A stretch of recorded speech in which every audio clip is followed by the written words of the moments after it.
selalu punya semangat yang sama untuk ngomong begini, secapek apapun, sengantuk apapun gitu ya. Dan itulah mengapa kemudian saya merasa bahwa novel sejarah adalah konteks yang kira-kira udah pulang. Ya. Enggak paham aja. Terganggu. Selamat di jalan. Itulah mengapa saya merasa bahwa sastra dalam konteks novel sejarah itu adalah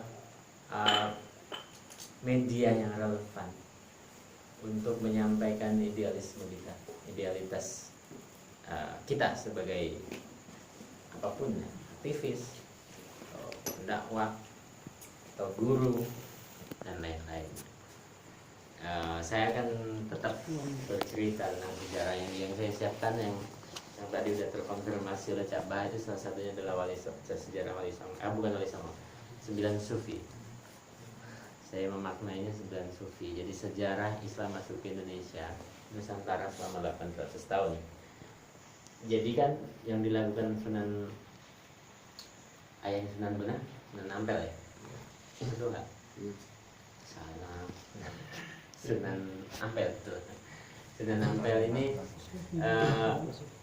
beliaulah yang pertama kali mengonsep fikih dakwah yang efektif untuk mengislamisasi orang Jawa.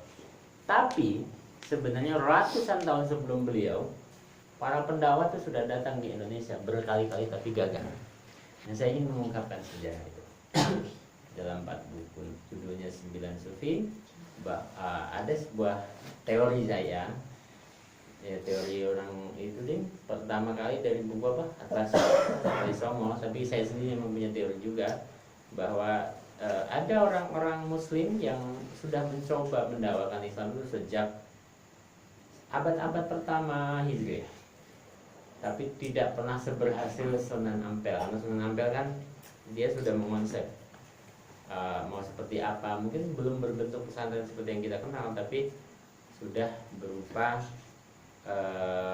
kumpulan orang yang terorganisasi dengan baik, sudah dengan kurikulum, dengan keterbatasan di zaman itu.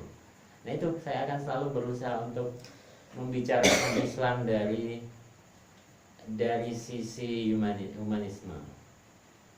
Saya enggak, ya mungkin bagian orang masing-masing, tapi saya tidak tertarik untuk menulis dari sisi yang lain. Misalnya soal apa ya? Ya yang dipilih oleh orang-orang lain lah, kayak teman-teman FPI dan yang lain-lain. Biarkan saya ada di area ini saja. Begitulah prolognya, sudah cukup lama, jadi bosan. Silakan nanti diskusi. Oke, terima kasih ya Pak ya. Jadi ini sisa-sisa dari tenaga kami, jadi karena dari kemarin ya. Jadi kalau malam kita nggak pernah tidur. Dari habis subuh baru tidur, jam 7 sudah bangun. Untuk sholat subuh. Untuk sholat subuh ya.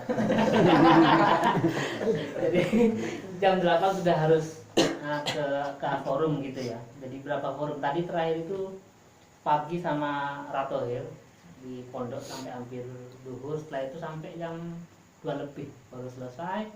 Jadi sampai sekarang kita juga belum istirahat sebenarnya, cuma Jadi pahamilah pengorbanan Cak Bah. oh kita nggak gitu Pak.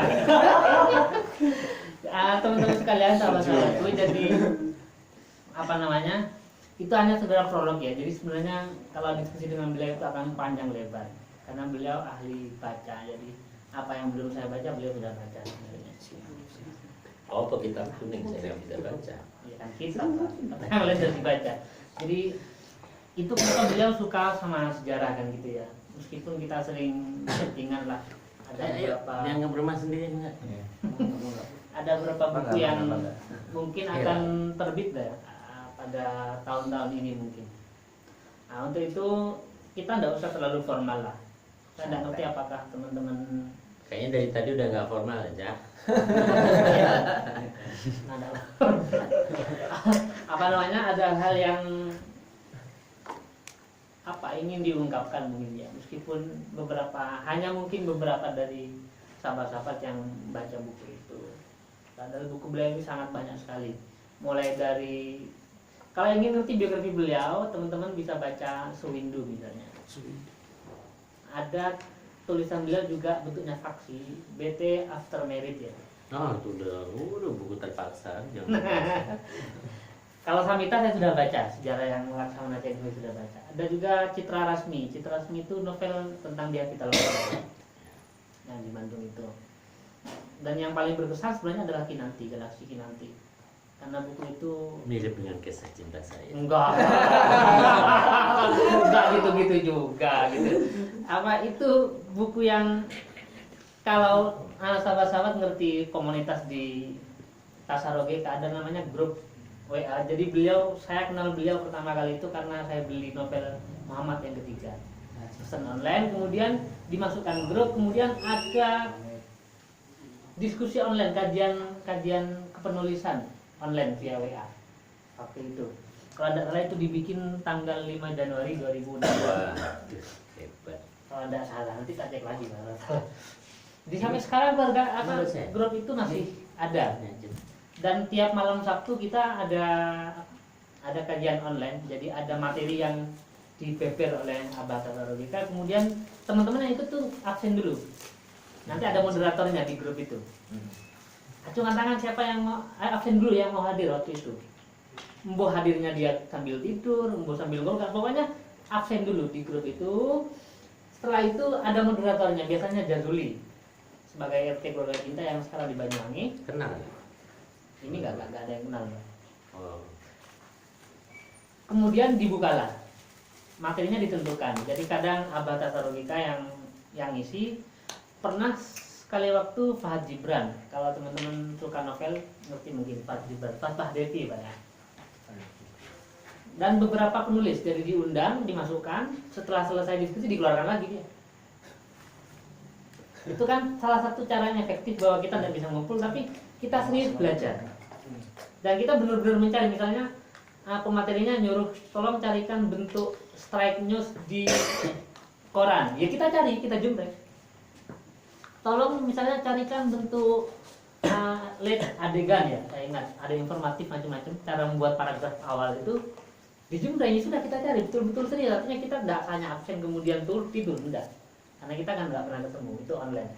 Dan itu ketika waktu malam Sabtu harus sepakati, tidak boleh nge-share apapun dari jam 8 sampai selesai acara. Jadi seminggu sekali. Awal-awal dulu masih efektif banyak. Kita tidak bisa ketemu, tapi dengan media itu akhirnya, yaitu mungkin perantara ya dari Gusti Allah. Banyak beliau ini ngasih informasi bahwa novel Muhammad III itu sudah terbit, sehingga teman-teman banyak di Indonesia ya. Bahkan ada Mbak Wayan Lesi yang ada dari Hong Kong, Mbak Arista itu orang TKW.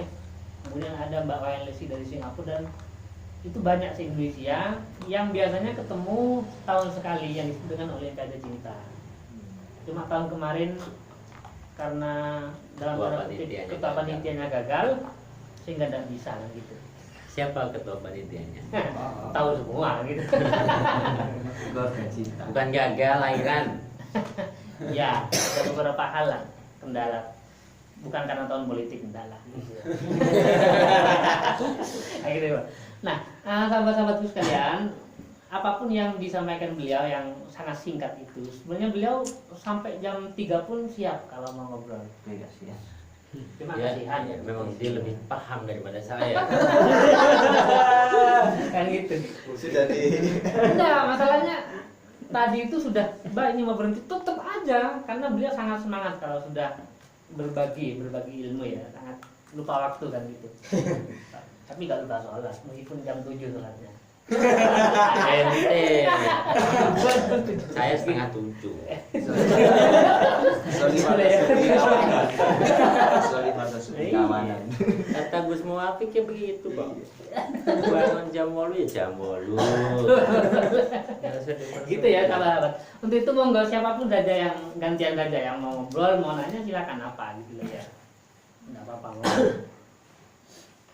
Kita santai aja lah. Saya sedikit itu pas dikirim novel lewat via online sampean Muhammad, karena saya dulu pas di pesantren itu pernah baca ya walaupun hanya dalam bentuk kitab kecil itu Hulaso. Nurul Yakin. Iya, Hulaso itu. Ya. Dan saya sedikit membaca walaupun saya tidak kuat mau coba lewat online itu, terlalu cahayanya terlalu padam, Pak. Bukan alasan males ya. Sedikit membaca loh, kok aneh ngono loh. Maksudnya dalam bentuk apa? Dalam bentuk judulnya Muhammad Sang Penggenggam Hujan kan ya. Kok aneh tak delok, kok ceritanya kok jebol nang Cina, jebol nang kene. Kok beda dengan yang hulaso saya pahami ketika di pesantren. Dan itu kok bisa ya orang ini ngarangnya sampai jebol nang kene, jebol nang nanti kuwi gimana? Jebol iya. Pertanyaannya sudah dijawab oleh dia sendiri. Bacanya sedikit, coba diselesaikan. Jawab. Saya sampaikan satu hal yang lebih ini dulu ya. Soal pembajakan. Ya, yang jadi e-book itu. Jadi sebenarnya PDF itu bajakan ya. Pernah penerbit saya itu negor tuh orang-orang yang bikin PDF itu. Tapi malah lebih galak gitu yang bikin PDF tuh. Jawabannya dikasih ke saya, oh ya sudah kalau gitu. Loh apa bedanya dengan YouTube gitu? Ya nggak ada bedanya, cuma di YouTube nggak ada yang ngejar. Bayangin loh teman-teman kalau film ya, produksi miliar-miliar itu, begitu keluar di YouTube kayak apa di streaming yang gratisan itu, harganya kan jadi berapa ribu rupiah. Dengan prosesnya luar biasa. Nah buku pun bernasib sama. Tapi saya ingin menyampaikan satu hal. Jadi yang salah saya sampaikan dulu itu salah. Bahwa apa? Pembajakan itu adalah sebuah Pelanggaran manusia. pembunuhan yang luar biasa. Karya. Iya, dahsyat lah pokoknya. Tapi khusus untuk Muhammad saya sudah sampaikan kepada penerbit kalau saya ikhlas-ikhlas saja karena itu bukan dari saya juga cuman merangkai saja, bukan dari saya itu maksudnya. Saya merasa ini ya Allah yang bekerja gitu loh. Saya nggak akan meributkan orang yang fotokopi atau apa, terserah gimana. Atau saya tujuan saya agar cerita saya dibaca orang lebih banyak, lebih bagus, membawa orang mencintai Nabi itu kan lebih bagus ya. Saya ridho, penerbitnya mah tetap enggak. Saya gitu loh, yang tidak dipikirkan orang-orang itu adalah perjalanan satu buku itu berapa keluarga yang dihidupi dalam satu buku itu. Nggak cuma penulisnya cuma satu. Nah yang nyetak, yang bawa buku itu ke toko buku, yang jual, yang nebang pohon, dan macam-macam lah. Ya, jadi saya nggak tahu nih ada manfaatnya nggak bicara begini, tapi teman-teman itu kan kaum terdidik yang menurut saya sih harus punya kesadaran bahwa ada kerja orang yang menyebabkan sebuah buku itu sampai ke kita. Ini kalau buku-buku kuliah kalian belinya di mana? PDF juga. PDF juga. Wilis foto wae. Perbajakan juga. Foto wae. Iya sih. Iya makanya tadi saya bilang saya hanya ingin memberitahu, tapi pada prakteknya memang hal yang berbeda. Itu satu. Kemudian tadi sebenarnya siapa namanya? Khairin. Muhammad Khairin. Panggilannya Khairin. Nggih. Enggak Irin ya. Ya Irin tadi kan Khairin kan. Kebingungan apa yang dibaca dalam novel itu berbeda dengan yang kita pernah baca. Itu kita kolasa ringkasan. Ringkasan. Kolasa Nurul Yakin Nurul Jumanda. Yang di pesanan dibaca yang namanya yang satu ringkasan satu novel tentu nggak ketemu ya. Tapi saya paham maksudnya. Jadi begini teman-teman, waktu saya diajak penerbit untuk menulis, ditantang oleh penerbit namanya Bentang Pustaka yang juga menerbitkan buku-buku Dewi Lestari, Andrea Hirata itu ya. Diajak menulis novel tentang Nabi Muhammad gitu. Saya bilang saya mau tapi dengan cara saya. Kalau saya mau menulis Sirah Nabawiyah, serahkan aja ke syekh-syekh yang sudah ada, jangan tasarruf ngapain. Atau minimal Habibur Rahman lah yang memang ustadz. Kalau cara saya pasti akan memasukkan unsur romantisme, kemudian keindonesiaan, kemudian ya unsur fiktif lah. Sehingga akhirnya ketika diiyakan, saya membuat dasar pemikiran dulu, benang merah dulu. Yang saya jadikan sudut pandang adalah apa yang terjadi di luar jazirah. Istilah jazirah itu kan untuk Mekah, Madinah dan beberapa kota. Tidak seluruh juga, hanya beberapa daerah. Apa yang terjadi di luar jazirah ketika Nabi Muhammad mulai mendakwahkan Islam? Itu kan nggak ada dibahas. Ada nggak di buku ringkasan di pesantren atau di buku pelajaran peradaban Islam? Apa sih namanya pelajarannya sekarang?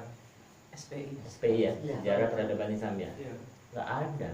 SPI itu hanya memberitahu kita hal yang baik saja kok, bahwa ya semua definisi kan isinya, bagaimana Islam turun sampai sahabat diteruskan oleh dinasti Umayyah, Abbasiyah, gitu-gitu aja kan, sampai Demak gitu. Seolah-olah semuanya berjalan dengan baik-baik saja dan kita nggak tahu sebenarnya apa yang mau disampaikan kecuali hafalan.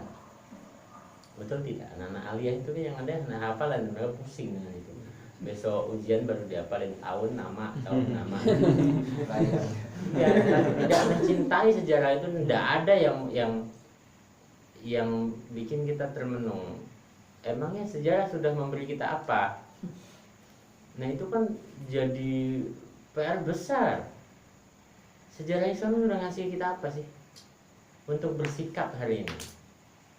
Nah itu hanya bisa dimunculkan kalau kita mampu menghidupkan sejarah. Dan menghidupkan sejarah itu kadang memang harus mendramatisasi. Ini sebagai sebuah analogi ya, mungkin nggak persis tapi bisa jadi komparasi. Teman-teman, seandainya ada pilihan dan kalian hidup pada tahun 45 atau sebelum itu, kalian pilih dijajah atau tidak oleh Belanda? Tidak. Ada yang mau menjawab sesuatu yang berbeda, yang aneh? Ya. Kamu kan nggak ada yang mau dijajah kan? Iya. Tapi ada nggak yang sadar tanpa penjajahan Belanda Indonesia tidak akan ada? Kenapa nggak akan ada? Ada nggak Indonesia tanpa penjajahan Belanda? Yang ada kerajaan. Jadi kerajaan. Yang ada kerajaan loh. Jadi tidak akan pernah ada Indonesia. Karena jelas Piagam Den Haag itu yang disebut dengan Indonesia adalah bekas jajahan Hindia Belanda.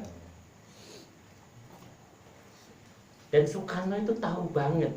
Dia membuat sebuah narasi yang menyatukan berbagai masyarakat Indonesia dengan memberi sebuah narasi bahwa kita ada saudara sepenanggungan, sependeritaan, sama-sama dijajah Belanda, maka mari kita merdeka dengan nama Indonesia. Kan begitu. Jadi simpulannya, kebenaran sejarah itu menjadi nomor 2 jika dihadapkan dengan sebuah visi. Soekarno mementingkan visi daripada kebenaran sejarah. Sebab Indonesia itu tidak pernah terjajah selama 350 tahun. Itu kan narasi saja yang dikasih tahu kepada kita agar kita merasa satu nasib. Wah, orang Aceh dengan orang Madura sama loh nasibnya, sama-sama dijajah 350 tahun. Padahal tidak, jelas tidak. Aceh bahkan cuma beberapa tahun terakhir. Itu pun perang, bukan dijajah. Yang beneran 350 tahun diduduki oleh orang bule itu mana? Batavia.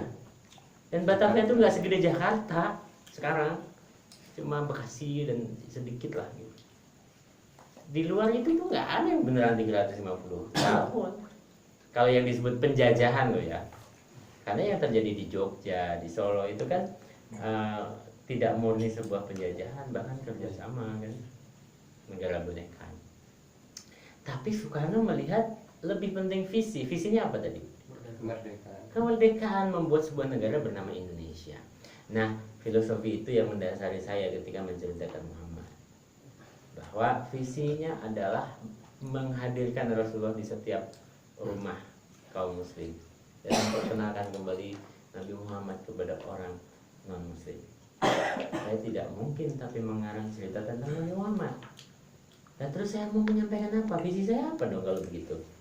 Maka visi saya adalah tadi itu, mengetahui bagaimana ajaran Nabi Muhammad itu berpengaruh pada dunia pada abad pertama, abad ke-7 maksud saya, bahkan bukan Hijriah ya, abad ke-7 Masehi, ketika Nabi Muhammad mulai mendakwahkan agama Islam. Dan saya perlu bantuan, maka saya menghidupkan cerita fiksi itu. Ketika berbicara tentang abad ke-7, kita akan bicara tentang dua kekuatan besar yang menguasai dunia, yaitu Romawi dan Persia. Maka saya harus menceritakan dunia semesta tersendiri bernama Persia, yang hari ini adalah Iran. Orang nggak tahu bahwa Iran itu sejarahnya sudah sangat panjang, ribuan tahun, dan mereka sudah menjadi bangsa yang begitu maju. Saya ingin ngomong ini juga di kita. Segala yang kita nikmati hari ini itu hampir semua sudah ada di Persia. AC, pengamatan bintang, observatorium itu ya, observatorium itu yang untuk mengamati bintang. Terus ya berbagai alat yang kita anggap produk modern itu mereka udah punya, cuman bentuknya berbeda tentu saja. Mereka kulkas mereka udah punya, tapi bentuknya besar.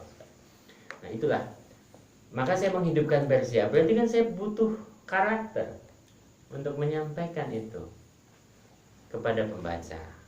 Maka kemudian muncul yang tadi Cina, Persia, karena yang karakter yang saya munculkan itu orang Persia yang meyakini Zarathustra atau Zoroaster, tapi dia sangat percaya bahwa akan hadir nabi terakhir yang menyelamatkan dunia. Karena semua agama itu pada abad ke-7 itu punya PR yang sama, mereka mencari nabi terakhir itu dengan berbagai nama. Di Buddha ada Buddha Maitreya, di Yahudi ada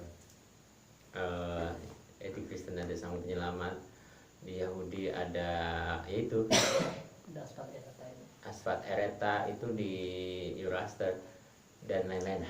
Intinya gitu, Hindu juga ada. Dan semuanya menunggu kedatangannya. Nah, Kasfa, si tokoh utama ini melakukan perjalanan keliling dunia dari itu tadi, Tibet, Aceh, Persia, sampai ke Madinah nanti untuk mencari siapa itu nabi terakhir. Dengan begitu pembaca tertarik, dan tidak kaget kalau kemudian pembaca buku itu banyak yang justru mencari lanjutan kisah Kasfahnya. Ya, Karena yang kisah Rasulullah udah biasa gitu ya. Jadi bacanya jangan sedikit, udah sedikit. Itu nanti tinggal 3 jilid lagi yang lebih tebal dari yang pertama. Pagi-pagi ya. Butuh beli buku nih kira. Baca sedikit sudah buat Di print kesimpulan. aja, di print. Caranya membaca apa? Di print juga mahal ya. Pak, sedikit menanyakan mengenai apa itu di itu loh. Kan tadi kan mengenai Cina bahwasanya sudah mewajib dari apa yang ada di kita apa? Ya Allah. Maksudnya sebentar. Dia di sini kan? Iya. Apa beda itu? Habis dari jeding. Kamar mandi, Bos. Kamar mandi. Iya. Kan apa itu tadi kan menyinggung bahwasanya dari Tionghoa gitu loh ya. Dari ini warisan Tionghoa kan gitu. Lah yang akan saya tanyakan, kenapa kok yang mempelopori dari toko-toko ataupun apa yang ada di Indonesia ini rata-rata kok Cina, sedangkan orang Indonesia menjadi karyawannya itu loh. Itu sejarahnya tuh bagaimana sehingga yang namanya orang Indonesia itu malah dijadikan karyawan di negaranya sendiri gitu. Maksud enggak maksud? Iya. Enggak, saya itu kemarin sampai berpikir berkali-kali ini sebenarnya piye ya sehingga kok orang Cina marah-marahi orang yang penduduknya sendiri, karena dia penduduk lain tapi kok bisa berkuasa di daerah sini gitu loh. Ngelihat KTP-nya nggak orang Cina itu? Kapan dia masuk Indonesia? Tahu cuma kan orang Cina dipanggil Cik gitu. Nah, itu perbedaan pandangan saya dengan kebanyakan orang. Kalau menurut saya, orang Tionghoa itu juga bukan orang di luar Indonesia, dia orang Indonesia kok. Udah ratusan tahun di sini. Bagaimana kita mengatakan pribumi itu siapa? Orang Jawa, orang Madura marah nanti, ya kan? Ya. Saya bilang pribumi itu orang Sunda, orang Batak marah. Jadi kita itu memang sudah ditakdirkan sebagai bangsa Indo, kumpulan orang-orang dari berbagai anak bangsa. Kalau kita ke Cina kan beda, semua orang sipit di sana, satu ras. Di kita itu Indo, memang pertemuan banyak ras. Nah, tapi tadi kan pertanyaannya begini, itu di mana, di kota mana? Oh, banyak Pak, saya temui banyak itu di Banyak itu di mana? Atau Anda waktu saya masih di Sidoarjo, mulai Porong, Sidoarjo dan lain sebagainya, Surabaya. Nah, itu salah mereka. Apa? Salah mereka. Ya nggak tahu juga, soalnya kan masa Yang punya modal siapa? ya mereka. Ya maka dari itu kenapa kok model yang punya mereka sehingga orang Indonesia ini diinjek-injek dengan caranya kok ya dibisui ya digitu. Mereka juga orang Indonesia. Nah, kalau orang dibisui, orang mana-mana juga misui. Nggak pernah. Kalau kita ke London atau Iya. Perancis, mana ya? Amerika, nggak salah, di Eropa, kita akan menemukan fenomena sebaliknya. Kan sebenarnya isu-isu yang dibawa ketika bicara ras itu kan agama kan. Iya. Coba kalau Cinanya Muslim ribut nggak? Cheng Ho itu Muslim. Memang ada perbedaan. Cheng Ho itu orang Han, Hui, yang sekarang banyak ada di Indonesia itu Hokkien. Sukunya berbeda. Tapi gini yang mau saya sampaikan. Di negara-negara Eropa dan lain-lain, Muslim itu adalah seperti orang Tionghoa di sini. Mereka penguasa modal. Makanya Lady Diana itu tahu? Putri Diana, ibu dari putra mahkota Inggris sekarang. Kan kisah hidupnya tragis, meninggalnya tabrakan, tapi sebenarnya dia dibunuh kan. Banyak bukti yang mengatakan dia dibunuh oleh kerajaan Inggris. Mengapa? Karena dia pacaran dengan seorang pengusaha Muslim turunan Arab, namanya Dodi Al-Fayed. Googling sekarang Dodi Al-Fayed. Ayo. Sih. Yang ingin saya bilang, loh, kenapa Dodi Al-Fayed kok bisa macarin seorang putri kerajaan? Apa yang dikhawatirkan? Karena kan hamil waktu itu sudah kan? Dia ini kan hamil. Bayangkan kalau seorang raja Inggris punya adik seorang Muslim. Ada teori yang mengatakan begitu. Ya, tapi yang mau saya soroti adalah kondisi Muslim justru di negara-negara itu ada penguasa modal. Lawannya Yahudi. Jadi ini kalau menurut saya sederhana. Kita bicara tentang kita sedang di mana. Sama aja kalau orang-orang kritikus Islam mengatakan kenapa sih di Indonesia itu yang di-sell orang-orang Islam semua, penjahat semua dong Muslim itu. Ya lu di Indonesia, coba kalau di Amerika, ya lebih banyak orang berstatus Kristen yang ada di sel, karena mayoritas di sana Kristen. Itu cara berpikir paling mudah untuk memahami yang tadi. Jadi kalau pertanyaannya kemudian, mengapa kok yang menguasai modal orang Tionghoa? Datanglah ke Kalimantan. Di sana Cina melarat tuh banyak banget. Oh, alah. Palembang. Banyak Cina-Cina. Ya kalau di sini sukses ya mereka memang pebisnis yang hebat. Kalau soal misu-misu, semua ras itu suka misu-misu kalau yang kurang ajar. Saya mengatakan begini bukan berarti saya ini loh dekat sama Tionghoa, enggak juga, saya nggak punya teman. Cuman saya mencoba untuk berpikir adil, karena kita kan nggak adil hanya karena kita beda. Tapi kalau muslimnya, kalau Chinese-nya Muslim, kita nggak segala itu masalahnya tuh, iya kan? Sebenarnya bukan, ya mungkin ada kebencian ya, hate. Itu karena perbedaan agama yang harus hati-hati di sana. Nah jadi ini kan konteksnya adalah ini PMII, kumpulan anak muda Muslim yang punya toleransi tinggi kan, kita mewarisi apa yang diajarkan Gus Dur kan. Gitu nggak sih atau udah berubah? Masih begitu nggak? Iya. Mengapa orang Tionghoa itu sangat mengidolakan Gus Dur? Karena pada zaman Gus Dur dapat kebebasan. Yang namanya barongsai itu puluhan tahun tidak boleh tampil di publik. Yang bebasin Gus Dur. Iya, jadi kalau menurut saya berhentilah berpikir, kan masih muda ya, wajar kan mendengar dari yang lain. Berhentilah kita menyebut orang-orang Tionghoa itu sebagai bangsa asing, orang mereka lahir di sini kok. Oh siap.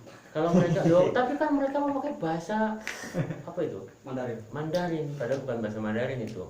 Mandarin itu bahasanya orang Hong Kong. Kalau sini pakai bahasa Jawa Pak. Nah, tapi dia memelihara bahasanya memang bahasa Hokkien. Emangnya Cak Balok ketemu teman-temannya SD mau ngomong pakai bahasa apa? Madura. Kita itu suku, bukan bangsa. Suku bangsa. Kita memang punya heritage masing-masing. Saya Jawa. Teman-teman di sini kebanyakan apa? Jawa juga. Iya. Jawa Timur tapi. Madura Pendanungan. Madura. Saya Jawa Timur dengan saya yang Jogja juga udah beda. Iya kan? Jadi kita tuh adil lah. Ada, mohon maaf, ada orang Tionghoa yang kurang ajar, ada yang baik. Ada orang Madura yang kurang ajar. Banyak. Iya kan? Ya, Saya bicara gini karena teman-teman aktivis PMII. Kalau kami ya enggak. Karena beda pendekatannya lain. Jadi ayo kita mulai berpikir adil terhadap saudara sendiri. Mereka saudara kita. Gitu. Mereka itu nggak punya tanah di Tiongkok. Kalau mau pulang ya pulang kemana? Orang udah ratusan tahun di sini. Sama aja orang Suriname, mana ada yang pulang ke sini? Tahu nggak Suriname?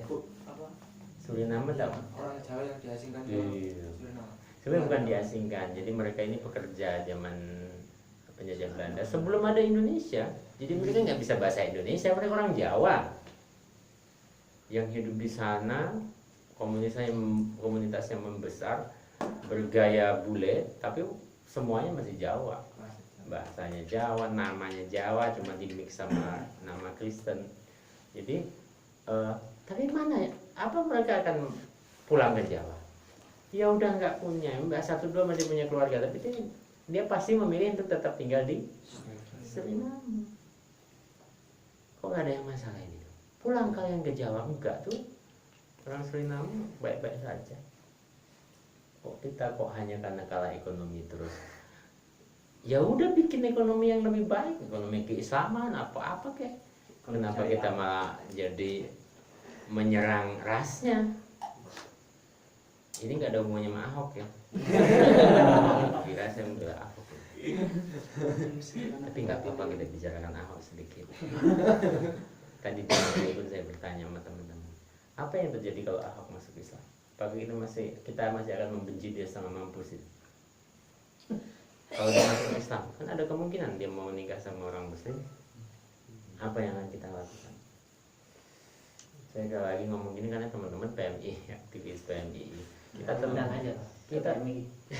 kita terlalu lebay membenci orang dan mencintai orang, sehingga ya begitu nanti malu sendiri loh. Apakah ketika misal ini ya, dan kita doakan dong, kita doakan yang baik. Seandainya Ahok masuk Islam, para pembenci itu kan akan mencari alasan yang berbeda untuk tetap membenci. Nah kita jangan jadi begitu, bencilah mulutnya, bencilah perbuatannya, tapi jangan orangnya dong. Kita nggak tahu hidayah kok. Kalau hidayah kita dicabut mau ngapain? Itu kalau saja. Ya, jadi jangan benci sama saya. Tapi bagaimana bekerja sama? Kalau ada yang marah-marah, gebuk aja. Kok bisa membedakan antara yang ada di Palembang dan di Kalimantan, kok bisa melarat, sekarang di sini kok bisa itu perbedaannya sih? Akhirnya balik ke sejarah kan. Yang bisa menjawab sejarah loh teman-teman. Tapi kalau teman-teman ngelihat begini, apa yang ada di pikiran? Mengapa ini dan ini berbeda? Itu telah diminum. Ini telah diminum. Berarti ada sesuatu yang terjadi sebelum ini. Itu makanya saya bilang semua benda di sekeliling kita itu nggak ada yang ahistoris kalau kita cukup kritis. Kalau cuek saja, ya iya, semuanya baik-baik saja. Ini kan nggak bisa tertempel di sini, nggak ada yang nempel. Ini maksudnya apa sih tempel-tempel situ? Untuk nulis. Iya, iya. Oh, jadi saya nulis di situ. Enak aja. Tapi temanya sejarah aja. Ini siapa yang beli ini hebat banget nih. Oh ini dapat barokahnya kaul. Jujur banget. Saya kira karena saya datang. Jadi yang asli ini ada. Ini aja kayaknya. Dan juga ada yang asli. Tadi mau ngomong apa saya? Sampai di mana? Ya, yang bisa menjawab adalah sejarah. Tadi yang saya sampaikan, Cheng Ho itu Tionghoa, tapi Muslim. Tapi di dalam kapal besarnya yang 6.000 orang itu berbagai agama ada Buddha, ada Konghucu, ada Tao, segala macam. Tapi pemimpinnya seorang Muslim. Di Cina itu kan, Cina itu punya piagam. Ini agak ngayaya ya. Ngaya itu jelentreh, apa ya bahasa Jepangnya kemana-mana. Piagam Cina itu mengatakan bahwa Cina adalah sebuah daratan yang menjadi milik beberapa suku. Salah satunya adalah Hui. Hui itu perwakilan China Muslim. Oleh karena itu Muslim lain yang ada di Cina yang sekarang lagi ribut, apa namanya? Uighur, itu tidak sulit untuk dijadikan bagian dari Cina karena mukanya aja lain. Mukanya itu Turki, bahasanya Turki. Hanya kebetulan dia tinggal di situ. Dan di bawahnya ada minyak lah. Ya ini gitu juga. Tapi memang dalam piagam Cina itu yang dianggap sebagai pemilik Cina, representatif dari Muslim, representasi dari komunitas Muslim itu Muslim Hui. Nah itulah asal muasal Cheng Ho, dia seorang Muslim Hui. Nah tadi yang saya bilang sejarah, orang-orang Tiongkok yang ada di Batavia, yang ada di kota-kota pelabuhan Jawa itu pedagang. Tapi orang Tiongkok yang ada di Palembang itu bajak laut. Teman-teman punya kan teman-teman orang Palembang putih-putih, sipit-sipit. Ini dari Palembang. Udah blasteran. Jangan dibilangin ya. Nah, orang ya Chinese Palembang itu sejarahnya saya bilang ya. Itu kan dulu tuh kan kawasan sisa dari kerajaan Sriwijaya. Kemudian dikuasai oleh bajak laut. Ya, bajak laut inilah yang kemudian ditumpas oleh Cheng Ho. Tapi kan mereka beranak pinak, bercampuran segala macam. Ya mungkin China yang kaya ya tetap ada, tapi sudah inilah. Pernah lihat nggak orang Tionghoa yang hidupnya biasa-biasa saja? Iya. Di sana di Palembang maksudnya? Iya. Iya kan? Ini juga. Ini selera ini berarti. Ya berapa Atau sih. Saya sudah memperhalus bahasa saya jadi biasa-biasa saja loh. Coba dari tadi kalian bilang ada orang Palembang di sini. Di Kalimantan itu berbeda story-nya. Ya, jadi kita nggak bisa lepas dari sejarah. Mungkin orang Palembang sendiri nggak tahu sejarahnya. Bahwa dulu Cheng Ho itu menghancurkan sebuah kawasan perompak. Makanya sekarang ada Oki, itu kan terkenal sekali. Mohon maaf ya, tapi memang benar ada kan. Ada namanya Kampung Maling juga ada di sana. Isinya memang Maling. dia jadi bajak laut terbesar pada abad itu tuh memang ada di Palembang. Jadi ditumpas oleh Laksamana Cheng Ho. Itu tertulis dalam sejarah, catatannya ada. Ya mungkin tidak menerangkan segala hal, tapi menjadi kita oh begitu, ya kan? Bahwa oh memang historinya beda satu dengan yang lain. Tapi secara umum orang Tiongkok itu memang orang Tionghoa itu memang selalu berperan dalam peningkatan ekonomi dimanapun. Di Batavia, karena saya punya buku judulnya Batavia yang ditulis tahun 1700, kota Batavia itu nungguin ya. Batavia itu sebuah kota yang steril dari orang yang kalian bilang pribumi.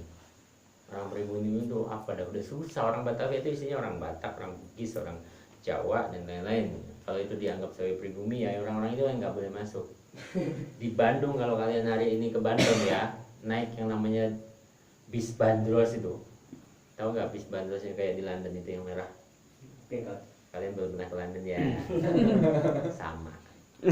Nah kalau kita naik bus itu, si pemandunya itu akan cerita, oh di sini ada ini dia. Salah satunya ada sebuah tulisan di situ bahasa Belanda yang artinya dilarang masuk anjing dan pribumi. Dan itu terjadi juga di Batavia. Jadi orang Belanda itu dulu kota-kota itu kenapa dibangun begitu bagus? Kenapa peninggalan Belanda itu dibikin begitu bagus? Ada nggak yang pernah berpikir? Gedung-gedung Belanda itu kan gagah-gagah kan, kena gempa juga nggak apa-apa. Kenapa mereka mau bangun kayak gitu?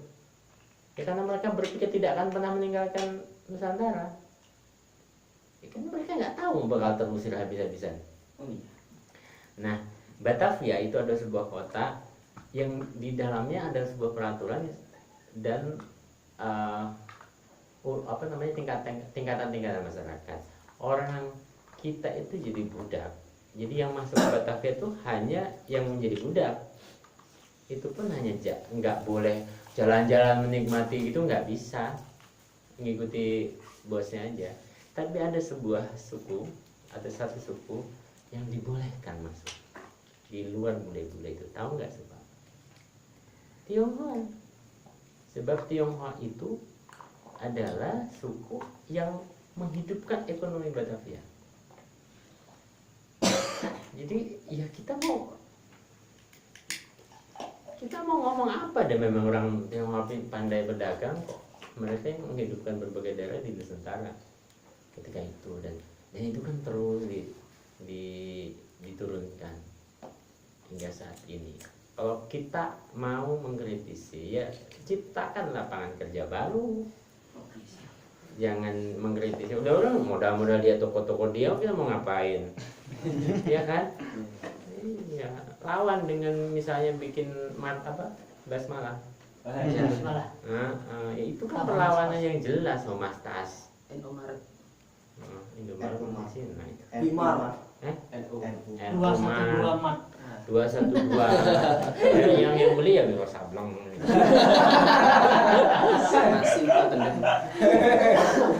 Ya, jadi saya ingin sekali teman-teman PMI mewarisi para senior kalian yang sekarang sudah menjadi politikus untuk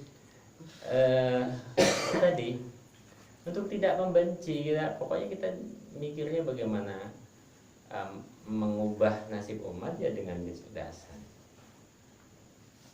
Orang Tiongkok itu nggak dosanya karena dia lahir sebagai Cina. Enak aja, kasihan dong. Kalau mereka udah korupsi, udah nyokok kayak ditangkap, itu beda masalah. Kalau dia udah mukul ya ditangkap, dilaporkan polisi. Tapi ketika dia nggak ngapa-ngapain, masa kita? Kalian kalau ke Solo, saya pernah tuh nonton bioskop nungguin Pak Bambang Morapat nggak jadi saya nonton bioskop judulnya Salt, Angelina Jolie, banyak orang Chinese di situ. Ngomongnya medok. Saya bingung. Chinese tapi ngomongnya medok. Jawa tuh unik bagi saya, di telinga saya. Di sini juga pasti gitu ya. Iya. Bagian bahasa Surabayaan ya. Iya. Iya. Masa gempol. Iya. Artinya mereka kan melakukan adaptasi. Terus kapan kita mau menganggap mereka bagian dari bangsa ini? Butuh berapa ratus tahun lagi untuk mereka membuktikan mereka bagian dari kita. Segitu bencinya orang sama Agnes mau nikahnya karena dia Chinese. Iya. Kan? Agnes Chinese Bang? Chinese. Baru tahu. Oh sudah Chinese semua. Kalau Pokoknya nama orang Chinese itu khas. mereka tuh berusaha menjawakan diri itu warisan tahun 65 ya. Karena ketika PKM meleduk itu kan orang Cina salah satunya yang dikejar-kejar Orde Baru, maka mereka mengubah nama-namanya. Sudah jelas kalau marga Huang misalnya dia akan menjadi Witular, Wimar Witular. Nah Agnes itu marganya Mulyoto, Agnes menikah Mulyoto namanya.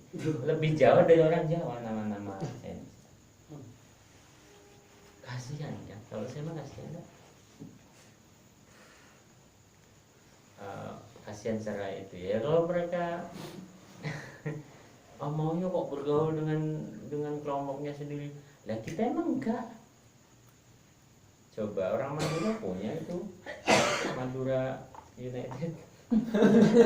Maksudnya kita itu insting kita selalu ingin berkumpul dengan yang sama. Disalahkan hanya karena mereka kaya itu kan ya repot.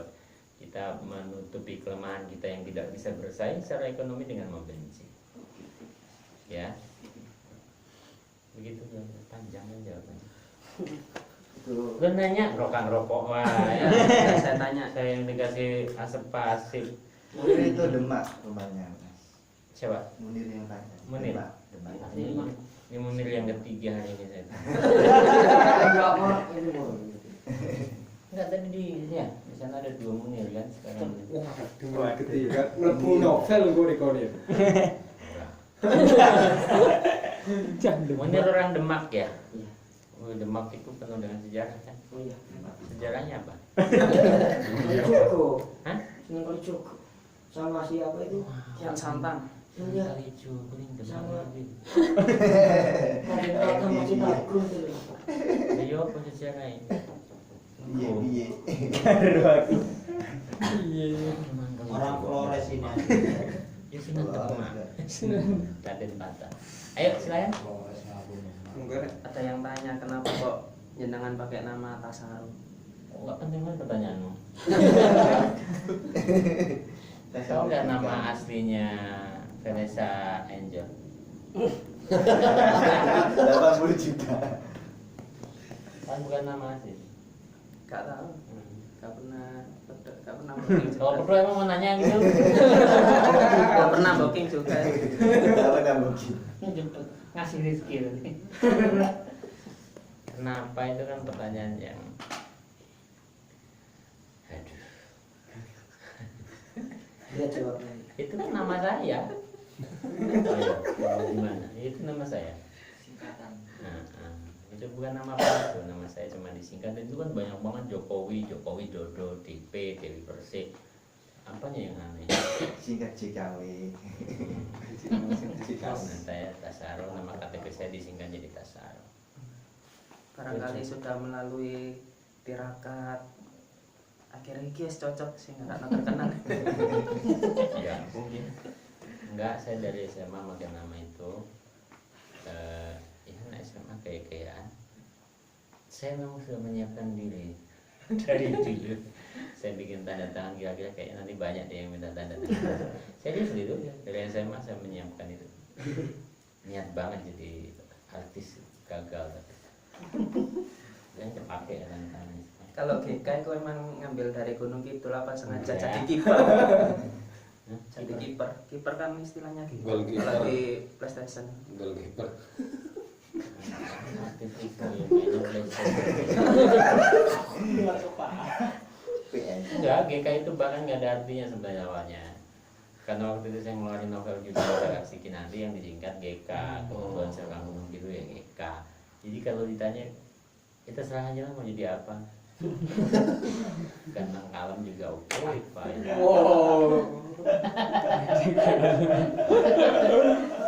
Kok nggak kaget ayam gitu? Udah terjawab ya pertanyaan orang. Gagal kawin ya bisa. Yang lebih bermutu deh. Pertanyaan yang lebih bermutu. Rek. Bermuka tua. Ayo, monggo dia ada lagi. Ayo.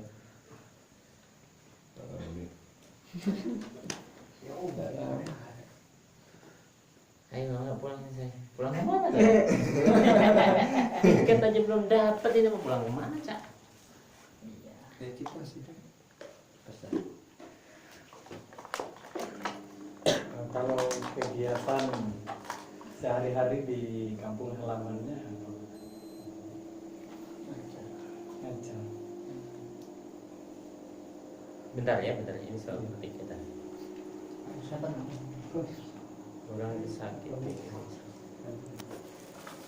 Ya udah besok aja.